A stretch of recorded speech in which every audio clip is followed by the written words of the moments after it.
Ioies nech, quam stevos, iciumi sue. Suguenmos se neue vide, etice moidemos liscianam dicersim. Prèlixan, min ius scimoti first prodo, eti liscian, ius scimoti langue. Li dicer miui sueros esam gens neham, oinos los dot vidoi didet, en prèlixan, como poniarels necis ole. Nu vi, cleutde, duodotes prèlixanoi bechmosoi. Chregs dei voscu. Chregs eset, is nul gennom seget. Chregs sucnom voiet, so geutei precet. Sucnum megom seucisit, geutor chregei vecet. Deivei verunei precti. Nu, chregs deivioi verunioi caribsceti licera. Feterem verunem, mecleutsi. Deivos verunos dievioi venet. Quod heisti, sucnom voiemi, shauesiti, hergmos deivos verunos vecet. Cepotnich regei, sucnom seuget. Cera feterem nos. Feterem nos, ios dievoi suc esti. Toi nomnam cutseat dumitor. Toi regs nech gueniti. So ios tu voieti. To dieve vadege dideiti. Nuninos vesnam copocom dievocom dexi. Et ininos delgam xeutsi. To vei delges nos delcterocom xeudmos, et nes me besdnoi necoda, dones me dusod duecti, shauesivosti. Whew, I did it. Okay, now I'll just switch to English. I could have translated more, but the only problem is that I'm lazy, so forget about it. From these spoken examples, you might think this is a kind of cursed and corrupted version of Proto-Indo-European. And you're right! Kind of. Let me explain. If you don't want to hear the story behind the language, you can skip to the timestamp right here. Prèlixan is a Conlang made only for fun. No cultures, no evolution of the language, none of that. But why has this idea come to me? In fact, this is my first Conlang. I had this idea when I discovered PIE at the beginning of 2023. I was shocked by the fact that this ancestor language gave origin to so many daughter languages, and moreover, I was surprised that scholars managed to reconstruct it with great accuracy. I wanted to learn PIE, so I studied its grammar and I copied all of the 800 words of the Wiktionary's lemmas list on a Google Doc sheet.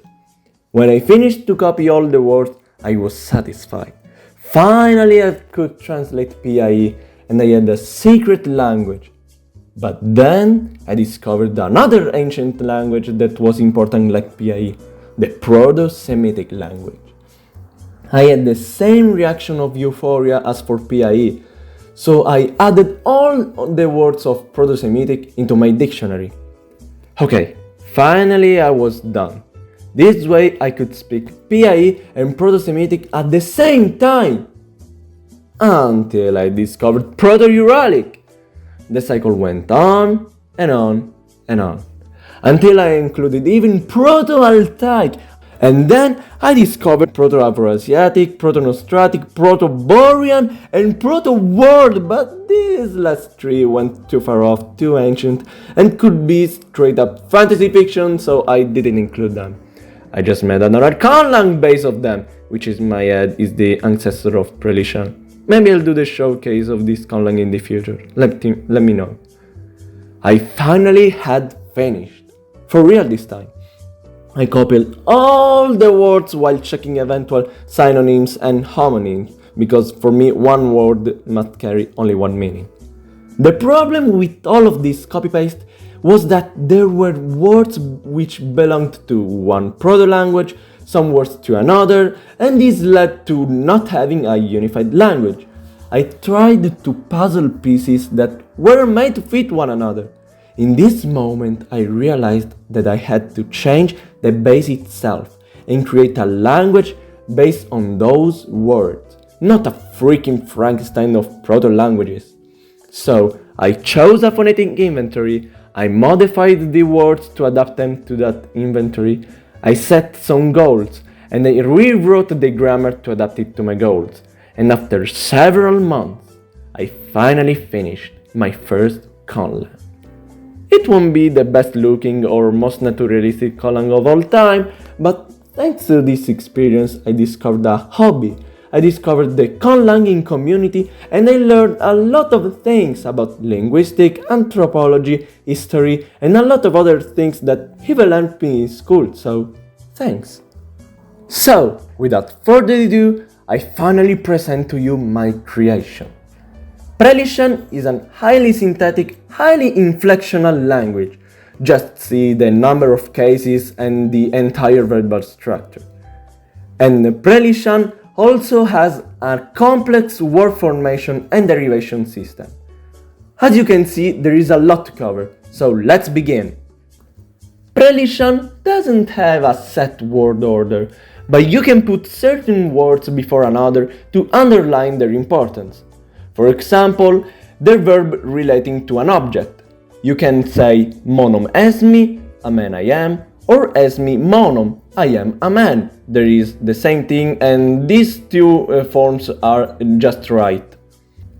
For an adjective and the noun it's referring to, you can put the adjective before the noun or after the noun. In Prèlixan you don't care about word order. The same thing goes for a possessor and a possessee. You can put the possessor before or after, and the same goes for the possessee. All of these examples are perfectly valid in Prèlixan, but for this video I'll try to keep the same word order as in English to make translation and understanding easier when it's possible. So let's start with phonology.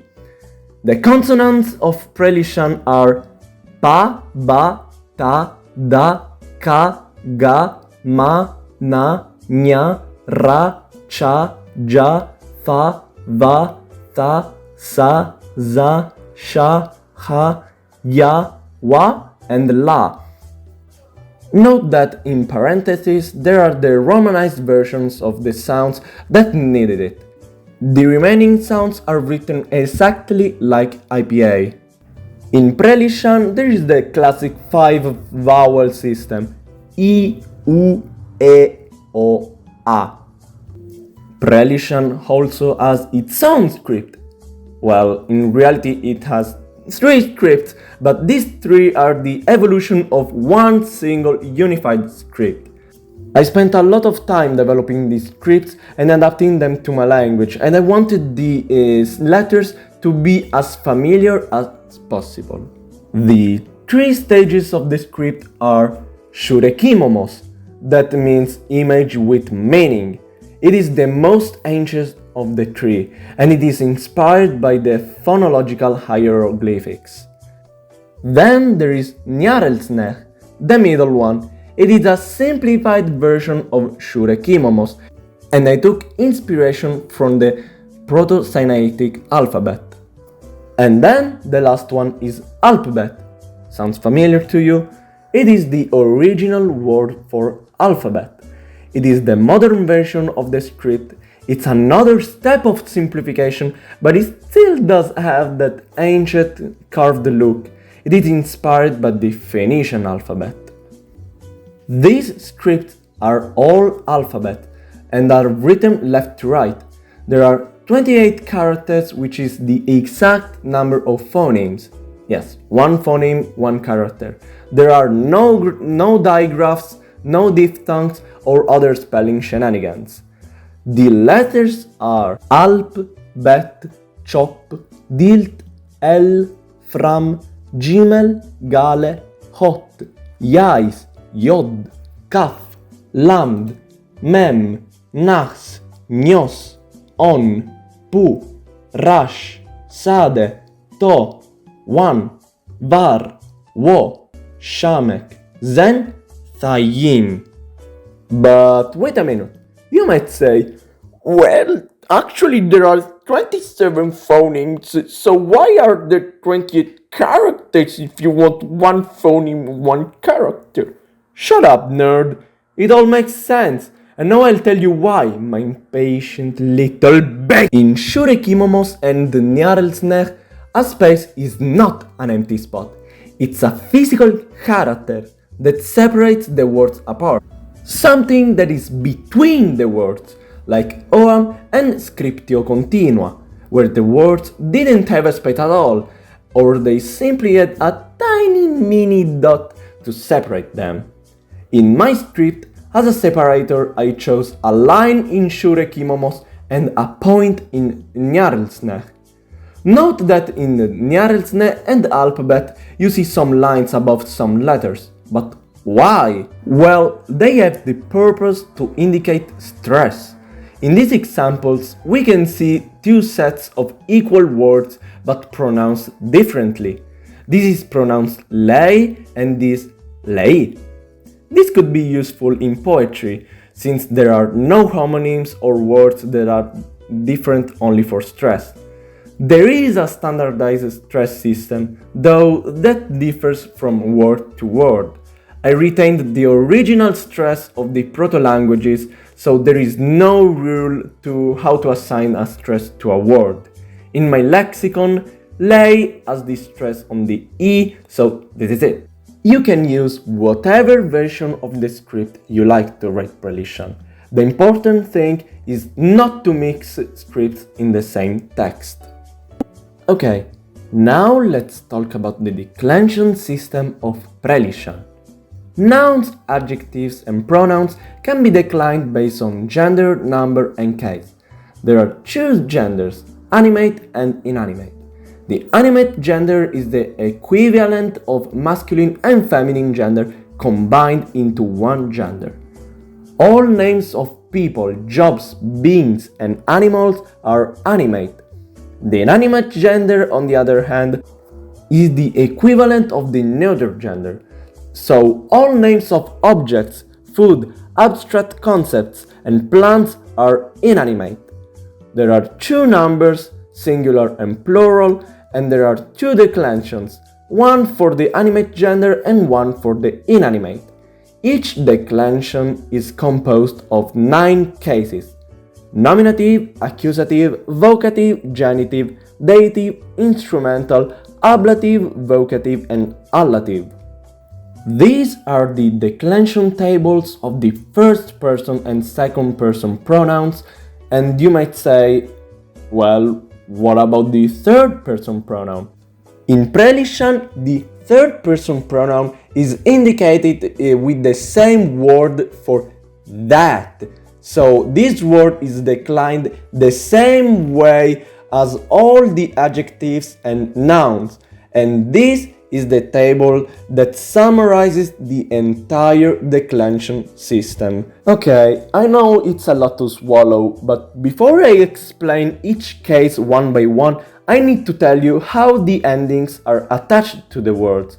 At least I try to make some form of phonotactics. There are 3 types of endings.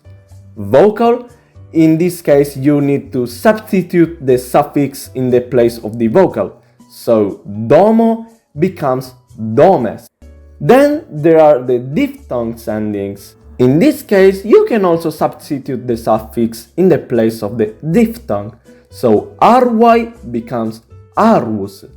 And then there are the consonant endings. You can just add the suffix, there is nothing wrong with that. So berg becomes bergoisu. And now let's explain all the cases. Nominative and accusative are straightforward. Nominative marks the subject, while the accusative marks the object. Sayiros pentislam, that means the children drink tea. Since there is no word order, you can also say slam pentis sayiros. Note that the verb is in the dative aspect and indicative mood. Unless it is not specified, all verbs in our examples will have stative aspect and indicative mood, so I'll avoid writing it every time. Vocative is used to call someone or as an exclamation. Io chananem, ai monam koimosam. Oh John, what a good person.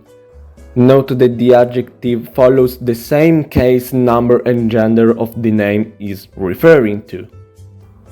Io chananem, gwentoti che. John, come here. Notice that to in gwentoti. That indicates the imperative mood, but we'll see this later. Genitive is also straightforward. It indicates possession.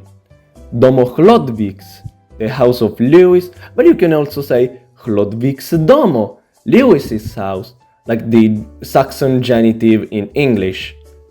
Dative is the indirect object, and it's used to indicate who receives the action. Dech nom retem blonam neidei. I gifted the flower to the girl. Notice that in dech nom retem there is the suffix ret. This is the verb forming suffix. In fact, dech nom is the word for gift, and ret transforms it in the verb to gift. So this is a way to transform words into verbs. Then there is the instrumental case, and it indicates the way or the tool by which the action is made. Gweset shabtoch, he killed with a sword. The case can also be used to indicate who does the action received by a passive subject. The instrumental case becomes the agent/cause. Denkmer quonech, I've been bitten by a dog. Domo hreuter quenso, the house has been destroyed by the wind. Note here how 8 words in English magically fit into 3 in Prèlixan, just to show the synthesis of Prèlixan. This specific construction is called instrumental causative. It's not an official name in linguistics, I just invented it for my Conlang feature. Locative indicates place nouns and motionless space complement. Esmi berge, I am on a mountain. Keimi ankuashe, I live in Ankara. Allative indicates motion from, to, or both. It is the moving space complement. Gwenmimin makenodod, I come from Macedonia, or I am from Macedonia, it's the same. This is one way in which nationality or place belonging is done. Just put I come from and then decline your city or state with the allative case. Sentem min indod pro Iranod, I traveled from India to Iran. Heimi pro tuyod, I go to the party. Note that allative is almost always followed by the particles min, which means from, or pro, which means toward. The ablative case is the general case. It's used for all time complements and has a company/union complement. Manu odi octomos iochromos verget. Manu worked for 8 years. Manu ath geslom neuncuntom octocoms suex somos vergetiti.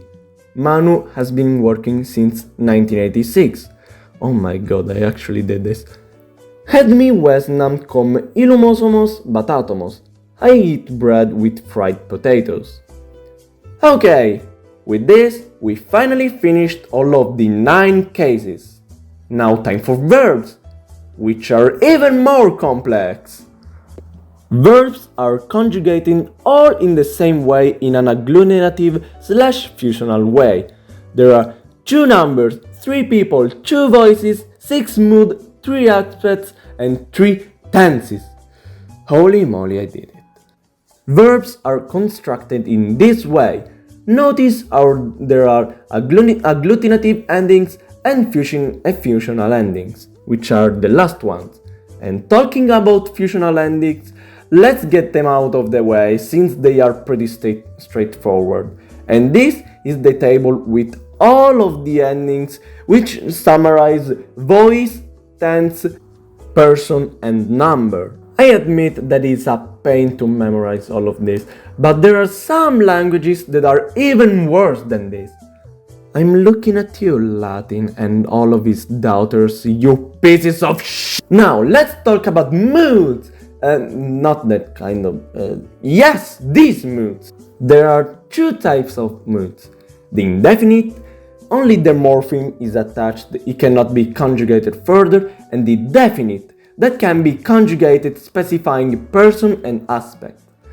The indefinite moods are participle, which basically adjectivizes verbs, and infinitive, which is used as a base form. Now, let's talk about definite moods. The indicative mood indicates a secure, true, or factual action. Esmi, I am. Imperative, which we saw earlier, indicates a command, a necessity. It is roughly translatable with the verbs have to, shall, and must. Chaba meutode li hortore. You will have to wear a helmet to fight in a battle. Then we have the subjunctive mood. It is used as a conditional mood or an hypothetical period mood. It can be also translated with should, ought to, or an entire hypothetical period. Sim kivulsi huensam buru gemtoitu. If you hear the wind, a storm may arrive in the future. Nu esoitidome. It should or might be at home now. Optative is the equivalent of the conjunctive mood in some languages. It's used for non-secure actions, hopes and dreams, hypotheses, predictions and possibility. Eseiti asiram. He may or might be the criminal. Okay, now let's talk about aspects. Aspects indicate the way the verb relates to the timeline, and there are three Prèlixan aspects: stative or perfective, which one you want to call it, imperfective and aorist. The stative aspect represents a state of being, a concluded action. It can be represented with a dot in the timeline. The imperfective aspect, which is roughly the continuous form of English, can represent an action in progress that is to be concluded, and can be represented as a line in the timeline. The aorist aspect represents an habitual action which can be translated with used to, or can be an always true action or an action with an unspecified time. You can use aorist when talking about laws of nature, physics or science in general, since these laws represent always true actions. We finished with the verbs, and now let's talk about derivational morphology. Prèlixan, in my opinion, has a really beautiful and complex system to derive and construct words from roots. All the words in Prèlixan can be formed like this, with a prefix, a root and a suffix. Let's cover the adjective and number system first, since it's the most simple. Adjectives are declined like nouns, and these are all the suffixes which can be attached to the adjective. There is a similar way to treat numbers and derive their forms.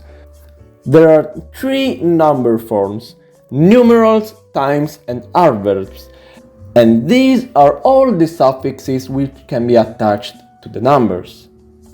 And now here comes the huge part. For word formation, you can add prefixes and suffixes to add meaning. Let's cover the prefixes first. These are all the prefixes Prèlixan has.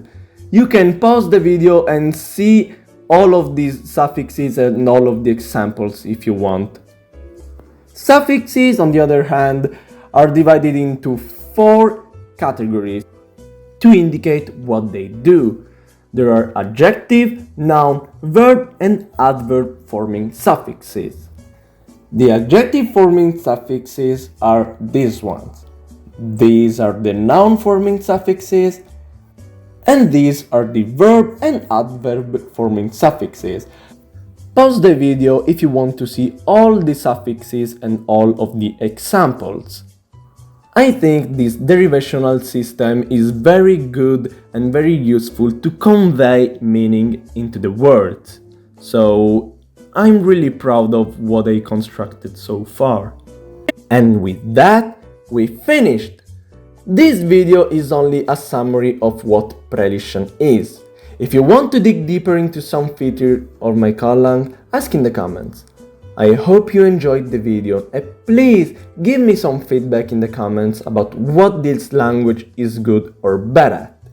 Thank you for watching and see you next time. Bye!